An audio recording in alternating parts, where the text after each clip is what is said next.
بسم الله الرحمن الرحیم. ایود احدکم ان تکون له جنة من نخیل.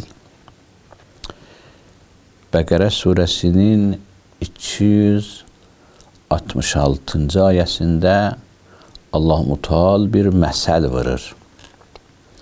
Buyurur, siz beləncə sevərsinizmi olsun həyatınız? Əvvəlcə bağız olsun, xurmadan, üzümdən, çaylar axsın o bağda. Özünüzün də oğladınız, balaca oğladınız olsun, zəif oğladınız olsun. Birdən bu vəziyyətdə bir küləyi əsə, isti külək, bağın hamısı yana. Beləncə bir zad istəyərsinizmi? Bu nəyə oxşadılır? Bir təfsirdə bəzi insanların riya əməlləri, riyakarlıq əməlləri.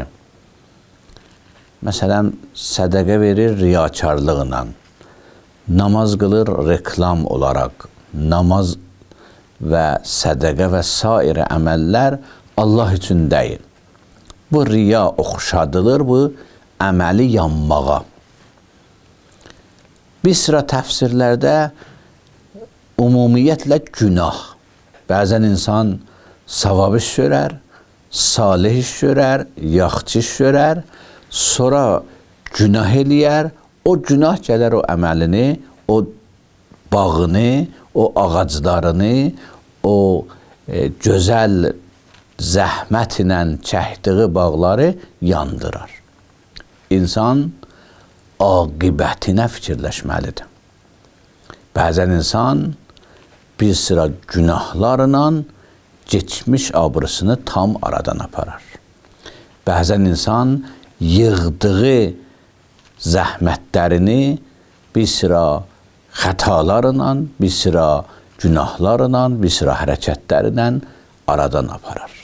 Ona görə oxşatmaq bu ayədə əsli mənası insanın aqibəti xeyr olmaqdır. İstərsə riya mənası olsun, istərsə günah mənasında olsun, Allah-u Teala oxşadır ki, riya yandırandır əməlləri, günah yandırandır zəhmətləri və insan əli boş qalar.